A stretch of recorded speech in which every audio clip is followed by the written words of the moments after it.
what I really enjoy from a creative standpoint is to take something that's already being done and reposition it, and put an edge on it where a person that may be in that lane can't see any bigger than that, or can't see that the destination can go further than the stoplight ahead of you.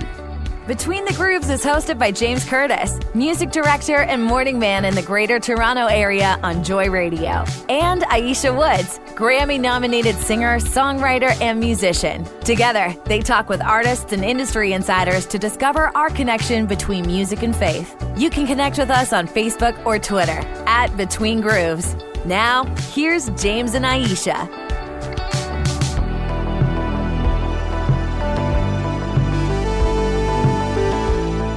Do you like fruit? In general, yes. Like any particular type of fruit? Yeah. Do you have a favorite fruit? Depends. Like it's if it's fresh, apple, yeah, it's okay. That is my favorite really? fruit. Yes. For me, it depends on how ripe it is. Like a banana as an example. You give me I like banana, but don't give it to me green.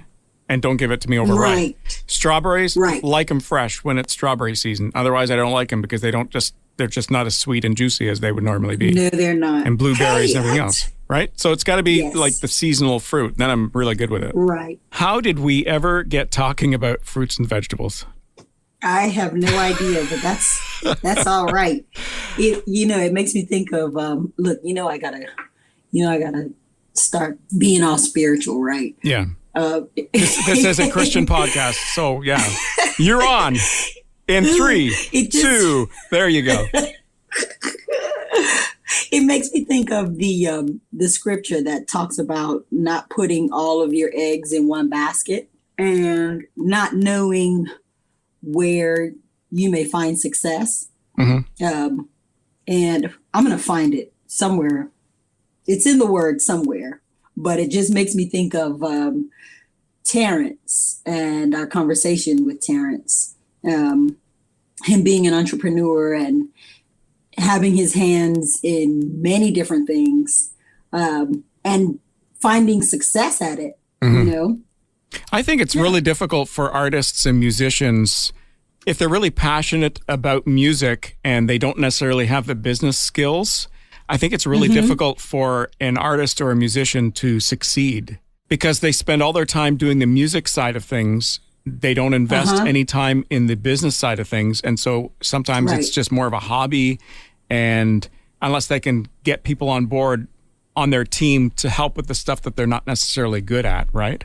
Sure. But here's a guy that is, has been brilliant on the keys and has, like you said, found success in what he has pursued and what he enjoys doing. And I've always said, if you don't enjoy what you're doing, then why are you doing it? Right. Anyways, our guest, you've alluded to Terrance White. He is a VP, he's a producer at Red Worship, and he's a brilliant musician. And a really interesting conversation I was not expecting with Terrance White from Red Worship. So let's get into this now. Doing well. Thanks for coming. Good morning, Terrance. Hey, great. Nice to meet you, James. Good morning. Thanks for you guys having me. Thank you so much for joining us. I guess to start, you're somewhat musical, I guess, right? Just a hint. I guess that would just be what yeah, just a little bit. I took piano lessons when I was a kid, and I took piano lessons because I was forced to. And so, growing up in school, I really didn't care for the piano as much. I could still, I know where middle C is, and that's a big step for anybody who doesn't know how to play the piano, right? And I know how to play chords, and I know the scales and everything else because I learned all that stuff. But for you, I guess you started playing the piano when you were young. Did you take lessons, or did you learn by yourself? Oh, well, both. So actually, I'm what we call a PK. So I'm a pastor's kid. I have no music. Yeah, there's no musical influence anywhere in my bloodline. So I'm in my age difference between my siblings. There's a 10-year gap. So I was a child that wasn't really supposed to happen, but my dad begged Surprise! For my mom to conceive again. Yeah, and when she found out she was pregnant, he laid hands on her belly and prayed that I would have some musical talent for whatever reason that Really? was. Yes. And so I think at 4 years old is when I discovered that I had it. I would just like look at TV shows and be enamored by like looking at Michael Jackson or the Hee Haws or whatever was live. It was a lot of live music at the time, even in gospel, Bobby Jones and things like that. Sure. And so my dad always had great music at his church, and bands and guys that would come from nightclubs and, you know, get saved and go into church and play. So I just started like banging out on the piano, and my mom bought me a keyboard from a yard sale and just kind of tossed it in the room to see what I would do with it. And so I just started banging to make sense out of it until I was able to start playing songs that they were playing at church in my room. And so that was around the age of 5, from 5 to maybe 7. And at that point is when I started studying formally. But it didn't stick to me at the time formally because those elementary songs, I could grab them by ear pretty fast. And so, Sure. you know, my musical instructor was trying to teach me how to read music. And if she played it one time, I'd have it by ear. So that was what the challenge was. And so she started, because she didn't play by ear, she started asking me how to play certain songs that she had to prepare for her service, like at church that she played at. And so it was like, hey, this is kind of a waste of my time in formal education. So I didn't pick formal education back up till I went to college. You know, I had a full ride at a HBCU, North Carolina Central University. And that's where I studied jazz and classical formally. And it was a bit of a challenge grabbing it formally at that age after having done it for years by ear. But I was able to meet the challenge, man. And so hopefully that's a long and short answer of that.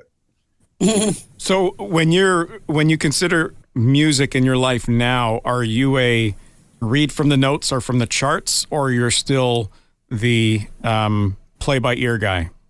A little bit of both. Most of the applications in which that I'm playing in really require more ear. You know, after earning my degrees, within the jazz thing, I did a lot of smooth jazz, even though I studied traditional jazz, big band, swing, Chicago stuff.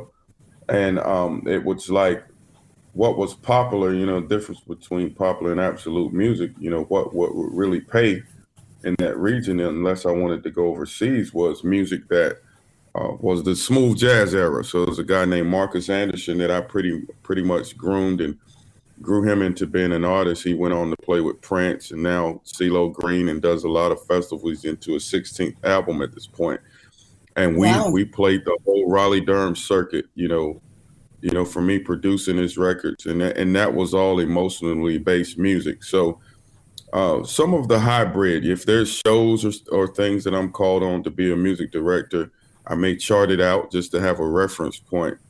But most of the time it comes from emotion. You know, it's like, particularly if it's producing music, it's just what I feel in a moment that comes out. You know, get in this creative spark and you just start creating what it is that because it's a gift, it comes from God. And so reading is an extra step. Most of the time, if I'm hired as a session player and it's music that I don't have any clue with, which I haven't done that in a while because I'm producing my own stuff and helming up a record label, but it would normally start with charts that are handed to me. But, you know, by the end of reading the chart through, it's back to emotion again, you know, so I'm working both of those skill sets. I would say that a chart is kind of a starting point.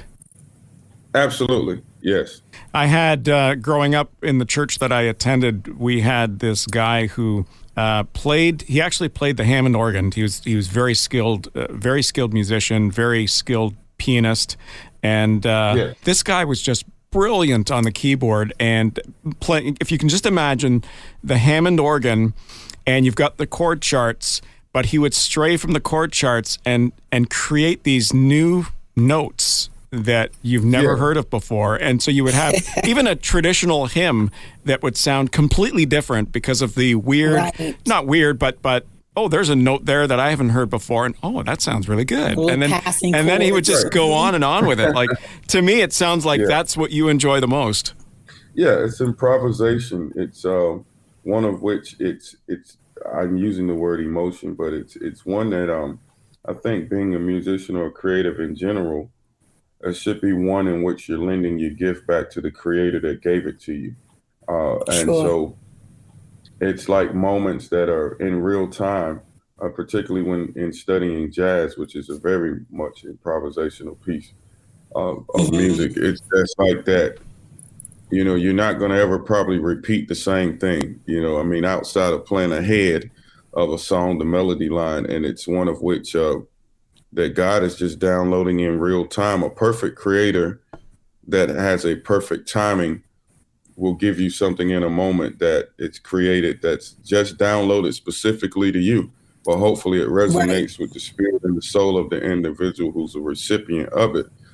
And sometimes we could get in our own way if we're not lended to that unique ability to do it. So that's probably what you're referring to. I don't use that as an excuse for discipline because I am a disciplinary when it comes to music. So I do want to Mm, respect a composition and play it down according to how it was intended to be played.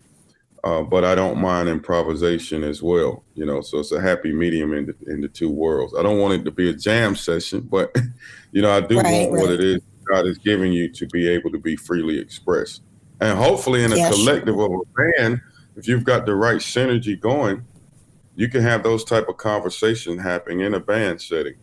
We'll look at each other and be like, man, we didn't even talk about this. And you played a note on the bass that complemented what I'm on playing on keyboard. And then there's another guy that's on drums that knows how to have the perfect accent at that time, or saxophonist or what have you. So it's really a big Hmm. conversation. That's really neat. Now, how does that translate into your writing? So my writing, and a lot of times what I've been doing lately within the Christian space, where I'm working with the label Red Worship, and it's a group. The group is actually called Red Worship. That's based in San Jose, California. And what Okay. we do, we have writing sessions. So this is a pretty popular thing that's happening now. It's called co-writes and it's writing sessions. So we typically rent Yes. out homes and we get together and just it starts with us having conversations and really getting to know each other, and then maybe a topic, because it's Christian music. Obviously, it's pointing back to God. But Right. we may think about what's happening now in the world, or sonically, with mainstream music, what's on trend, what's popular, and then it starts with somebody. I'm more than likely at the piano and I'm hatching out chords, or I'm great at doing top line melodies. So I'll start doodling a melody and a vocalist may say, "What is that you're playing?" And I'm like, "I don't know. It's what God just gave me." And then lyrics Right, start right. Yeah. complementing that melody line, so that's for me in any genre of music that I write, melody line is king to me. It's the most Mm, memorable thing. It's how we learn our ABCs. We've learned how to count. sure. Anything is connected to a melody line. People laugh at me because growing up, I learned the 50 states in alphabetical order, and it has to be attributed, and this was in kindergarten, to the way that they created a song, and just like the Sure. melody of that song is what forced me even to be able to this day, retain all 50 states in alphabetical order. So, That's awesome. I heard yeah, a comedian once say, half of you wouldn't know your ABCs if it wasn't a song. So, and I know that right. that's true. Yeah, that's true. We Yeah, wouldn't know the yeah, order. I would yeah. I It's would love amazing. to be that fly on the wall sitting there listening to one of your co-writes, just with my eyes closed, just listening, because it sounds like you talk about, a co-write and you're starting with this melody, but I'm thinking more like jam session, and then out of it comes this new song. Yeah. Well, I mean, in certain settings, it can work itself that way. Say in this particular setting, and it doesn't feel as much as a jam session because often I'm the only instrumentalist, unless it's we'll bring an acoustic guitar. Sometimes I like to write from acoustic guitar as well Okay. to be a starting point. So we're not bringing a full band into these writes. It's mostly just lyricists and vocalists and a Right. few instrumentalists. But other writes that I do.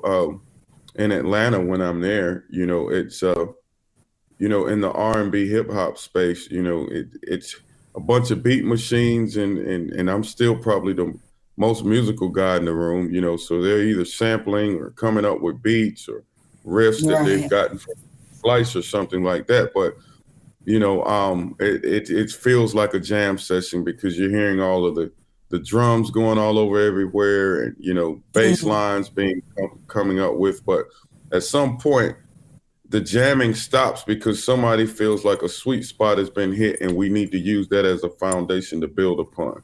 So Mhm. they may say, Yeah. "What is that?" All of a sudden, man, that kick drum is. Let's stay right there, and he'll play a certain Yes. pulse with that kick, and then here comes the snare and the 808s and the hi hats, and then it's like, man, we need a bass line to go with this, and then now let's stack that with some melodies on the keys, or this kind of riff and this guitar thing, so that it feels like a jam, but until some sense is made and organization is made out of it. I think holistically, that's what a lot of what happens when you've got creatives in a room is there's a lot of Hmm. ideas that's floating and being thrown out in the atmosphere, and it looks very chaotic until something hits. It's say if it was a Yes. color spectrum, and all of a sudden I'm looking at all these colors, and it's a Your green particular pops red. out. Yeah, just Right. green or red pops out, and it's like, hold up, everybody notices it. Let's take this, and now that's our Sure. foundation, and let's build upon that. So that's kind of how it Mhm. looks. Do you teach any kind of workshops, or do you have any kind of program set up where you share the knowledge and the wealth of what you've come to know and understand in the industry? Well, yeah, well, to be honest with you, I haven't done that. I do a lot of one-on-ones, with Okay. individuals that I meet. I have a young guy that I'm mentoring now. He's actually studying at Berkeley College of Music, and he's 20 years old, but he's from a little Okay. small town in Kentucky, and he just came my way. It was one of those things Hmm. where he emailed me, and so we worked one-on-one. But I have been considering with juggling of my schedule, because I have to be completely honest, I'm terribly busy with being an executive of a label, a music Sure. director at a ministry, and traveling. That has been the reasoning in which I haven't taken the time to kind of fine tune some things. Marcus Anderson, that I mentioned to you earlier, and we were just together in LA last week, and he's just Mhm. recently taken a job at our alma mater, and so he's handling the musical aspects there at the university. And we just had a conversation about me coming in as a guest resident and doing a workshop, just as what you're talking Sure. about. Sure. Yeah. And Well, so would let me love to know do that. And because I'd yeah. love to come and sit in on Yeah, it. same here. Awesome. Awesome. Can you tell us a little bit about your role at Red Worship? Yeah. So my role, I've been in this position now for about 8 months, and I'm the vice president of the label. So Red Worship is two things. It's Red Worship LLC is the label, which is the umbrella of the actual artist, which Red Worship is an artist. It's a group of collective writers, in which I was just speaking about, and performers, singers, musicians, and writers that come together and write songs and birth it. And at this point, we released the EP that came out February 24th, and then we followed back a month later on March 24th with another single. And in April this year, we just recorded 10 new songs live over the course of 2 days, a Nice. live Good, concert series. precious. And so, yeah, so I wear a lot of roles with Red Worship. So from the artist perspective of it, I am a writer with them. I am the producer with them, and I'm also the music director with the Okay. actual artistry side of Red Worship, the group, the collective. And then from a label perspective of Red Worship LLC, vice president. So day-to-day operational things, high-level conversations, handling DSP pitching, forging Mhm. relationships with other labels from distribution standpoint, radio promotion, all of those things, PR firms, those conversations, they all come and sift through me. Gotcha. Do you enjoy the office work, or do you prefer to be behind the keys? These days, I actually enjoy the executive aspect of it. Yeah, more than I was just having that conversation with a guy on Saturday in San Jose, and I said I'm at a season where the creative side, which will always be there, I get more joy off of pouring knowledge, and it's amazing that you even mentioned that. Sure. Pouring my knowledge over the years into the young guns, who that's the primary lane in which they're running in now.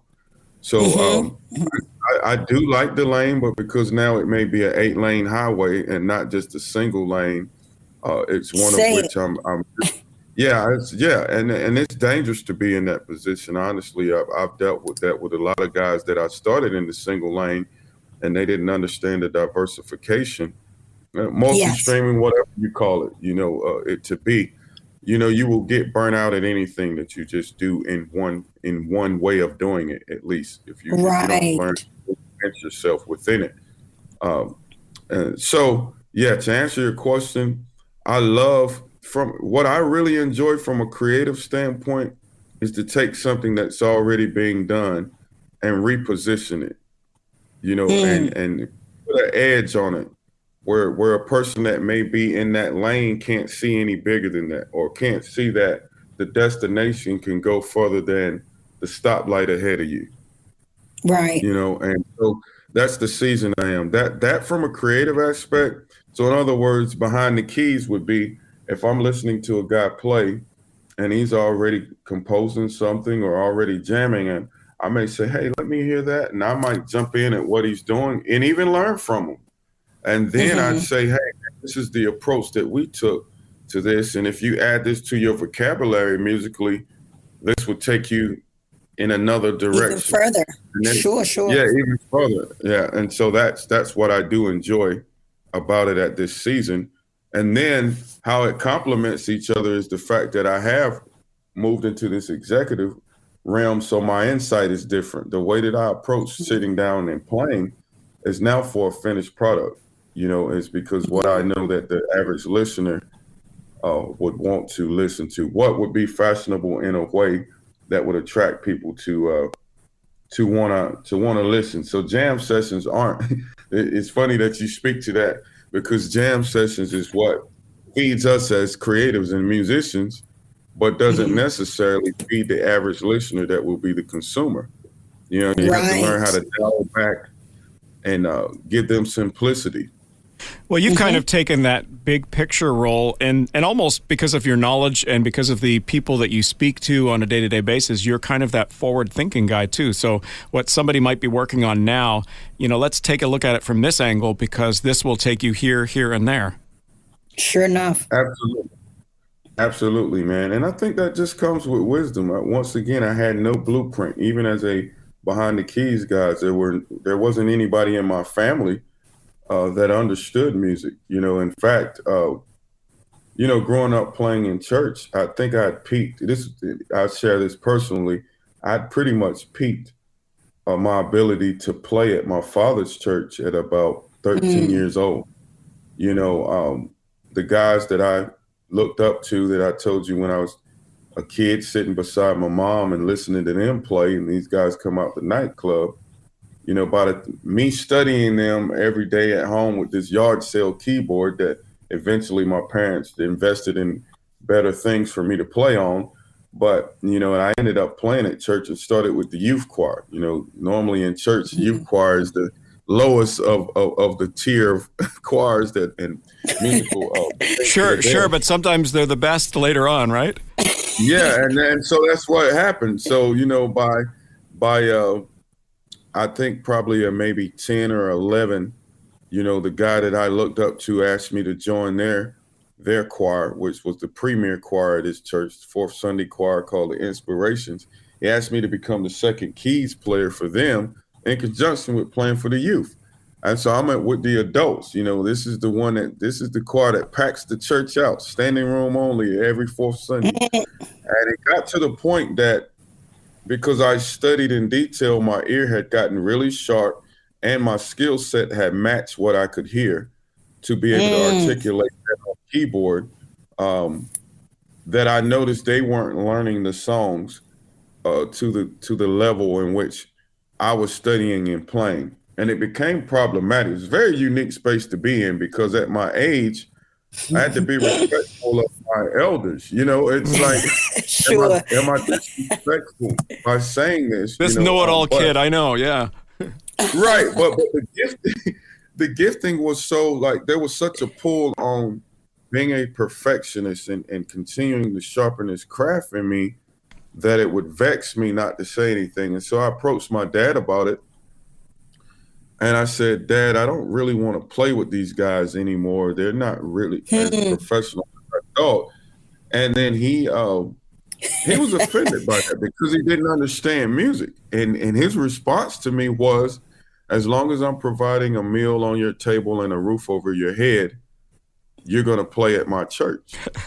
Right. And I was torn because once again, I'm respecting my elders. I wasn't that kid at all. Sure. I was very respectful. Yes, sir. Yes, ma'am.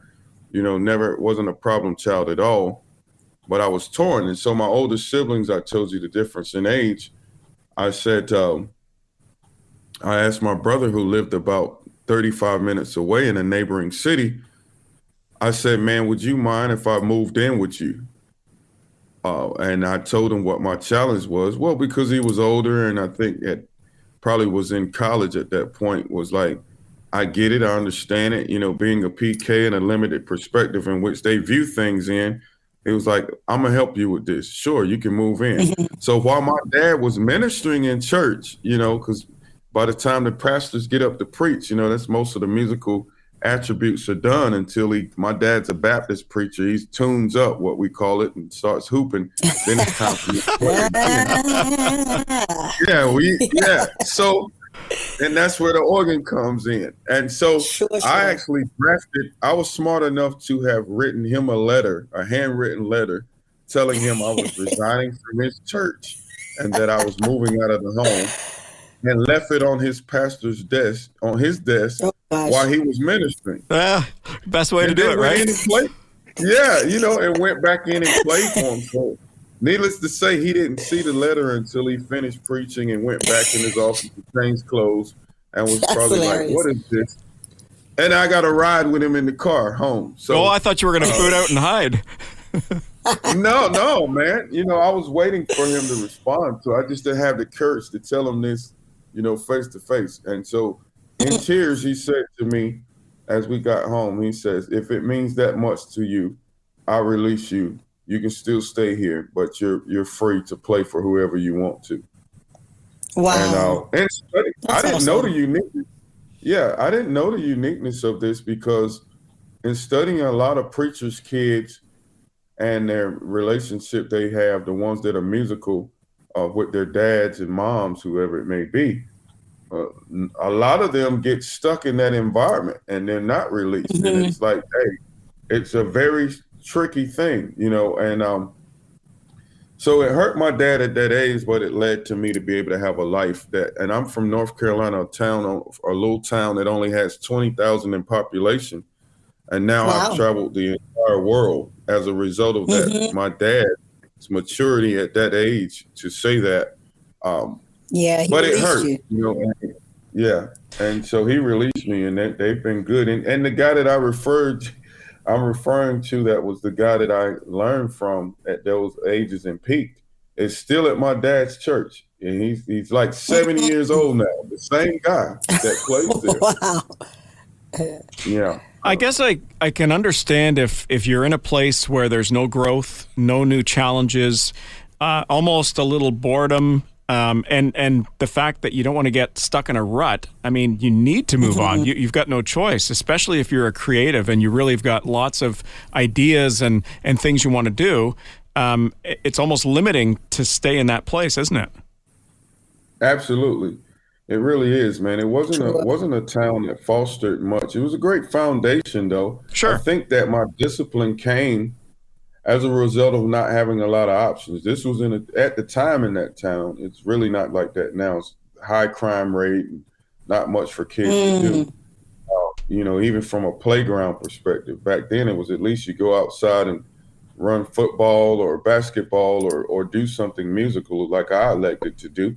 And but I think because we didn't have a lot of options, this little town produced great musicians and athletes as a result of that, but we didn't have crime at the time. So if you're familiar with like Maceo Parker, that was James Brown's front man, sax player for years. He lives around the corner from my parents right now to this day. Wow. Okay. But then you flip on the athletic side, and you can take anywhere from Jerry Stackhouse to Brandon Ingram, that's with the Pelicans now. Neat. A lot of basketball players that come from this little town, Kinston, North Carolina, is where I'm from. And so, I think that plays into it. But there again, most of which the guys that are successful to the point of what you're making have to leave, because there's a cap in which that ground can foster what your next is, what your next season is. Yes. And so some of which I'm wanting to go back to your point again and to create some programs to help cultivate the kids from a musical standpoint that are in that community that need a way out. I think at this point I'm able to create some ways out. So not only help cultivate it, but to give them that next, Mm-hmm. You described yourself earlier as a perfectionist. Are you still a perfectionist? Yes, I am. And what I learned, because that can be good and what bad, I learned about Right. Yeah, and that's a blessing and a curse. Yep. It translates to interpersonal relationships and everything else. And I wasn't big on astrology, and not really saying that I am now, but obviously I live in Los Angeles, so my mind has expanded tremendously past the Bible Belt, where everything is just religious and spiritual. And to the point now that realizing I'm a Virgo and didn't know what that meant, but Virgo is one of the attributes of it is that they are perfectionists. One of the ones I'm proud to be a part of the Virgo family would be Beyonce. And if you know anything about her, she is a perfectionist. So yeah, that's one of our attributes. I didn't know where it came from, but it's in interpersonal relationships. My wife she knows that about me, and so she'll say, "Is this cool to wear today? Do you like my hair? Do you this and that?" You try to manage to what degree of perfectionism that it translates, because it can read to be very critical. But I do like to strive for perfection. My motto is this. My motto is that, especially from a Christian perspective, in which I am, it's like we're striving to be like God, and He's the only perfect thing that was created. Yes, so I think that, the enemy of greatness is being good. And I said, so, we're always striving for perfection, and I'm good is the floor, but great is what we're leaning for. And that always, that pendulum always moves. So small celebrations. If tonight was a great night, it's great as the night ended, and it's time for us to focus on what's the next thing to do. So I'm immediately going into debriefing, and I'll take a moment to celebrate what it is that we did great and reward ourselves for that. But then I'm leaning into what can we do to move the next thing? What can we do better? Yeah. Yeah. I tend to be a perfectionist a lot of times as well. And for me, I don't, I guess I've kind of grown to the point where, versus striving for perfection, I strive for excellence, because it'll never be perfect. Like I can always go back and think, oh, it could have been better, and then I'm kicking myself for doing that, right? Versus striving for excellence, that's the best we did as a group or individually with what we had, and yes, we could have done it better, and that's what we'll do next time. But otherwise, you can't move on, right? Absolutely. And I think to a degree, excellence is perfection, because it's doing it the best you can on the level that you're on. And I think that's the qualifying factor for what's next. In my mentorship that I do one-on-one, I'm often I'm talking that same language. Like this particular young man that I'm working with, when I met him, we actually purchased him a car, which was an old car from a bass player in a group that I work with. And it had high mileage on it, but this young man was taking public transportation to get to rehearsals and to be mentored. So any vehicle would be better than nothing.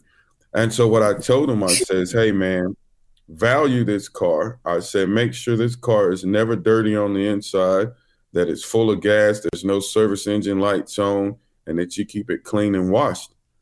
And that's what he's done. And so fast forward a year later, he was able to buy a 2024 brand new car.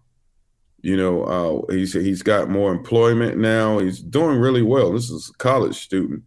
And I watched him, and he took me to the airport yesterday because I commute I fly from San Jose to Los Angeles on a weekly basis because my office is there. And so he drives me, and he stopped at a light, and he got out, and he says, man, a bug hit my windshield, and he gets out and he wipes the windshield down. Wow. You know, but it's a level of gratitude, but he handled excellence on the level that he's on, you know, and it qualified him for what's next. And so even the exchange of that, you know, you think about that, the exchange for what's next means that the vantage point of what you left and where you're at, they're looking at it from a perfectionist standpoint. So the next level for me, I'm looking at them, and my viewpoint is, man, you're a perfectionist. But the moment I step out where I'm at, that I'm doing it on excellence because they're viewing me on that level, and they give me the hand up because of what they're seeing me doing, is where I get to step on the next level. And then my viewpoint from another level from an individual may be of a perfectionist. So yeah, because it's only one perfect person, which is God, we're never going to hit there. But excellence is definitely will feel like perfection. And always striving to raise the ceiling too, as far as that excellence is concerned. Yeah, absolutely. And even to that point, you talked about the young man. I just think about the fact that faithfulness, man, it goes a long way. We have 4 little boys, and we always tell them, listen, you want better, you take care of what you have now. You do well with it. You be diligent in it, and God will bless you with more or with better, you know. But faithfulness, good gracious, lessons learned. You know, growing up, always watching my dad wash cars, keep them clean, keeping yards looking really well, you know, cutting grass and hedges. And that was a thing that we did all the time. And maintenance on everything, I guess, would be the things that translates to what I've been fortunate to do in the entertainment space. Right. It's wonderful. I think that's important to note too, that the maintenance and taking care of something that's being given to you to maintain or given, you know, the responsibility given to you to do, and doing that with excellence, because that just accelerates the next project, the next thing that you'll be given to take responsibility for. Sure enough. Absolutely. You know, and I don't like to, because I don't know the platform of this, but, you know, I'm a man of faith. So often just things start firing at me when you say that. You know, it's like David in the Bible, man. You know, David was just plowing in the field. You know, that's what he was doing and was fine and diligent at doing so.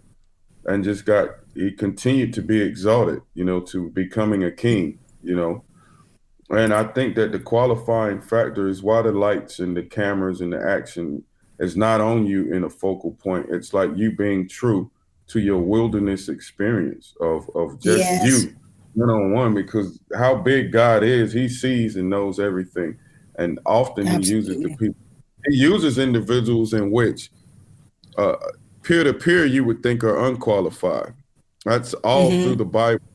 That he used people that we would think are unqualified. Back to David, who would think David could have defeated Goliath, a giant? You know, it's just like in stature alone, that's not doable. I mean, if we were betting people, we would all lost our money because we'd have put it on Goliath, like single-handedly. You know, but yeah, well, who would have thought he'd be a king? I mean, go figure, right? Yeah, exactly. He didn't even think it. You know, that's the other lesson behind it, is that sometimes things are revealed to you in life that you don't even know that's there, you know? Some of the things that I'm doing, I can't say that I would know that I'm having this conversation with you guys. I'm running in an executive lane. I'm living in Los Angeles, California. I didn't see all of that being in a town of 20,000 in Eastern North Right. Carolina. I did know that I was designed to do something much bigger than that landscape, and every time, from leaving that little town to going to the capital of that state, to study, Raleigh-Durham, North Carolina, that was like a New York City to me, to go and see that much diversity of people. And then from moving from there to Atlanta, Georgia, that was a place I never visited, and living there and thinking this is it, man. And then now I'm here in Los Angeles, California, and it's just, and have traveled the world, and at this Right. point of my life. So, but I think that the commonality is what you're saying, doing the best that you can, level of excellence. Sure. And why nobody is pulling on you to do it. It has to be some self-motivation that's inside of that's the qualifying factor. It's God, the stuff that God has invested in you, and at the end of the Yes. day, He's for a return on His investment. And while we're That's plowing right. away and being faithful at it and doing what He's put in us to do, time is coming, man, where it's a matter of everything that we've been doing in these past seasons. It's coming to the forefront. And Right. I think part of it too, 100%. Aisha, is not getting too comfortable in what you're doing, because Right. there could be some bigger stuff ahead, and this is just one of the stepping stones to get there. Absolutely. Yeah. And that's why,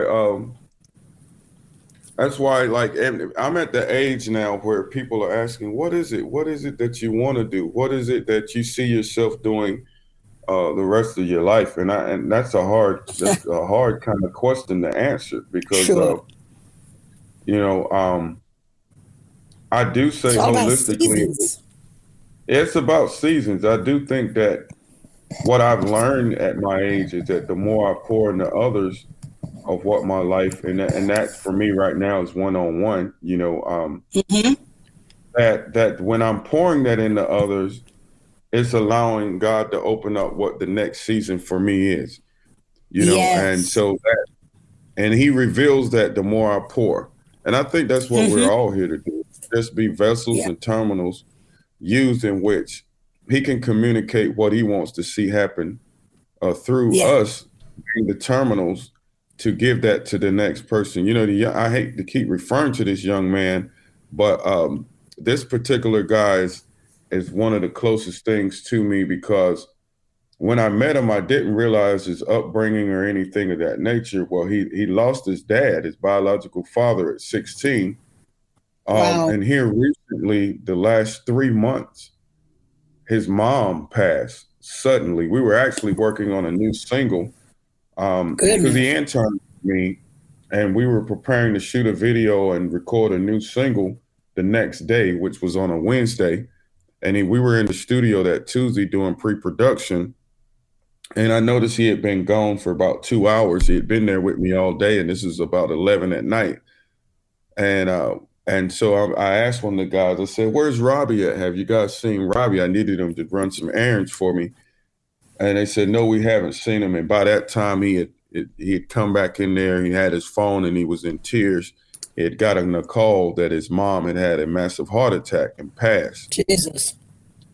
Yeah, and so I'm saying that to say you never know why God connects you with individuals and what it looks like, and I'm the closest thing he has to a parent at this point, and so if I was selfish and just say, let me just keep all of what God has done for me, and to Yeah. myself, not share with others, he needs this. He's got 3 younger siblings who don't have a biological mother or father at this point that he's got to raise Yeah. at 20, and so it's Wow. like, you just don't really know what it is that I couldn't imagine 2 years ago, which is when I met him, that he would have come into my life and that this would be the outcome of what it is at this short amount of time. So where I'm at is like very crystal clear on the fact that I'm here as a terminal to help feed and to pour into other people's lives and to mentor. And I Mhm. get a joy from doing so. But it requires you to release things. You know, you have to Right. release things. But as a result of releasing that, it's like you're packing more foundation and dirt underneath your feet to be elevated to what your next season is. And part of that Mhm. is just recognizing when it's time to take a step back and elevate someone else and mentor them and pour into them, right? Yeah, I agree. Absolutely. Yeah, because you never know. I mean, in the marketplace, anywhere you go, you really are not privy to knowing who needs what it is that you have. So where I used to, by default, I'm an introvert, believe it or not. I don't know if I'm sure you guys couldn't gather that by this conversation, but I'm really, I'm really an introvert, you know, and but there's a root to that, you know what I mean? That it's normally based in fear or trauma at some point, you know what I mean? I don't really, and so I've kind of gravitated away from saying that, you know, but that is my default. You know, there is a cap for me where, oh, I've poured out so much, I need to kind of just go somewhere and isolate. And my wife knows that really well. So because she's a social bubble and we're always attending events here, she has a large circle of friends. And most of Right. our environment, they're always wanting to get free mental health. So what do you think about this? What's going on with me? They're telling all their business and I'm there to support her and I'm piggybacking off of it a lot of times because she wants me to at least get a honorary doctorate because I know all of her Sure. methods at this point. We've Because been you've heard friends it, for right? Yeah, years. exactly. But what often happens is when we leaving an event and we're in that car riding home, she's like, "I know you're depleted at this point," and Sure, I'm sure. quiet in the car, and she knows like, "Oh, he's back in introvert mode," and I'm ready to go home and go to sleep at that point. So yeah, Mhm. but no, I do enjoy sharing. I really do. It's a great thing Yeah. to do. The introvert extrovert issue there. I think for an introvert, it's you can do the outward stuff, but it's exhausting. And so when you get in the car, Sure. it's like you're worn out. You need to take that step and just, you know what, doing nothing now. Just don't bother me. Yeah, Right. Don't call me. Don't email me. I'm out of it for a bit. right. Absolutely. Yeah. Yes. When is your birthday, Terrance? It's August 27th. Oh, okay. Yeah. All right. Yeah. I asked because you mentioned being a Virgo, and my husband is a Virgo also, and I Okay. almost can't wait for him to hear this episode because you all are so much alike. It's hilarious. Just Wow. the visionary and the heart to serve and the heart to give everything that's been given to you, the knowledge. And like, we were in a meeting just last week with a potential client, and Okay. the young man that we may be doing some work with, he was like, I'm gonna have to call you a smooth criminal. Because he's my husband is like, he doesn't have a whole lot to say, but when he says something, it's, Wow. you should be taking notes. And Yeah. so I feel like this conversation has been just weighty. It's been very encouraging, um, and I thank God for what He's doing in your ministry and in your businesses. And man, it makes me excited because we are working on some things, and just having a conversation lets us know that we're not lone rangers in this thing, Yeah. So Wow. thank you for That's that. awesome. Man, that's awesome to hear you say that. And I believe in the divine timing. This conversation probably Yes, would not have looked the way that it is looking today if it had sure. happened any other time than right now. Right. And it's it says, "Be still and know that I am God." And because He operates on a different timing than what we operate on, and He's the only perfect person that He uses, and He using all of us to do this, And so that's Right. so. If it's anything that I shared that resonates, of course, it's no way that I would know that. And so it's the divine that's using me and you guys. I'm learning a lot, and things are being affirmed as I'm hearing you guys communicate as well. So I'm very grateful for this opportunity to get to know you guys and to share with you. Well, listen, thank you so much, Terrance, for joining us on Between the Grooves. I appreciate your time, Terrance. Anytime. We'd love to come back and interview at a later date, too. Awesome. Sounds great. All right. You guys have a blessed week. You too, Terrance. Take care. You too. All right. Thanks again. Okay. Bye. Bye-bye. Wow. I'm exhausted. We covered so much in that conversation. We really did. Such wisdom, too. Such wisdom, and that guy has so much knowledge, everything to do with whether it's jazz music or hip hop or co-writing, mentoring. He's just done so much, and he has that vision for training up leaders and training up people to take the reins, as it were. And I really admire that as well. And I've said this many times, but I was not expecting that conversation. So I really enjoyed that. Wow. Yeah. I did too. Very much so. A lot to take away and a lot to kind of keep in your heart and ponder. Yeah. And I'm looking forward to actually chatting again sometime. I'd love to get with him and pick his brain about some other things. I hear you. Well, right here, we're going to listen to some artist advice from Mr. Aaron Rice. Be authentic. In particular, the Christian market values authenticity more than anything, more than talent, more than the song you sing. They want to, it's not just the Christian market. Our fans in general, they want to feel like they know you. So be authentic. And I don't mean that just in sing what you believe or believe what you sing. I mean that in be entirely you to the best of your ability. Be real with your struggles, your mess ups, your successes. It's okay to be proud when something goes well in a healthy manner. It's okay to feel good about yourself while pointing glory to God. But be authentic. That is number one, authenticity. And then write great music. Just makes my heart smile. Why? Why? Because I've written with Aaron. My very first project that was released on Goatee Records, we wrote some songs together. Oh, I take that back. My second project with Goatee, we wrote together, and just to see his journey, and hear his heart and the advice that he gave, be authentic, to see authenticity played out in his own life. And it just makes my heart smile. And I appreciate that.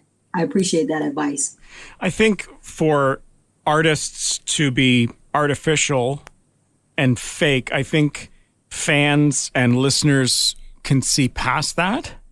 Oh yeah, absolutely. And you have to think to yourself, obviously as a Christian artist, you want to glorify God, but at the end of the day, these fans are listening to your music for a reason. And if you're not being relatable to them, then why should they follow you? Why should they listen to your stuff, And that's for any genre of music, but particularly in the Christian side of things.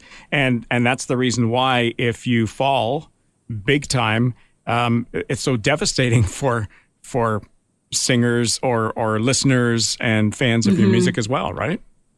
Right. Yeah, it's very true. And it can be on either side of the spectrum, because in some senses or in some points, people are very understanding and forgiving. And then on the other end of the spectrum, people can be very harsh and cruel. Yeah. And unforgiving. Right.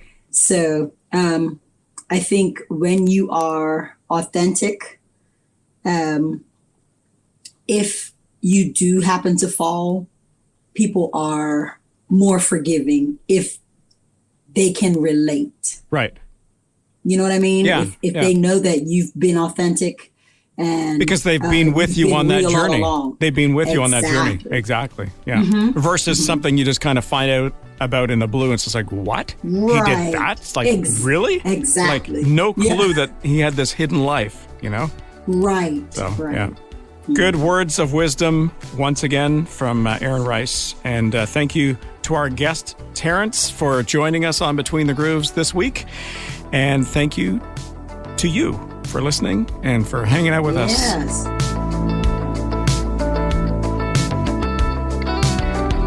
Thanks for listening to Faith Strong Today's Between the Grooves podcast. If you enjoyed this episode, would you consider sharing it with your friends, rating our podcast, or giving us some love on your socials to your amazing friends and followers will only help us reach more people. We'd also love to hear from you and share your feedback in an upcoming episode. Send your video or written message to Aisha and James on Facebook and Twitter @Between Grooves, or email us anytime, hello@faithstrongtoday.com.